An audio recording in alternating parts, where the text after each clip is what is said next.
আরে আমি কিভাবে নিয়ে যাব? এখানে নিয়ে যাওয়ার মতো কোনো পার্ক আছে? এখানে একদিন না দুদিন নিয়ে গেছিলাম, সেটা তুমি জানো। প্রথমে গু মারালো, তারপর প্যান্টে জামায় হাতে পায়ে গু মাখামাখি করে বাড়িতে এলো। এত আনহাইজিনিক এখানকার পার্ক গুলো, চিন্তাই করা যায় না। ছেলের শৈশব নষ্ট হয়ে যায় যা, কিন্তু তোমার অজুহাত থাকবে।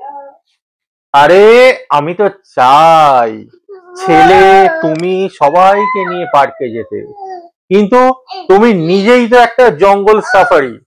কখনো সিংহের মতো গর্জাও, কখনো সাপের মতো হিসিস করো, আবার কখনো ময়ূরীর মতো পেখম মেলে নাচো।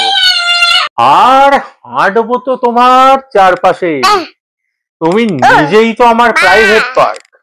কি আমি পার্ক? তুমি আমার প্রাইভেট পার্ক। তোমার মাথায় এসবই ঘোরে। তা ঘুরবে না? আমার পার্ক হচ্ছে তুমি। আমি প্রতিদিন সেই পার্কে ঘুরে বেড়াতে চাই।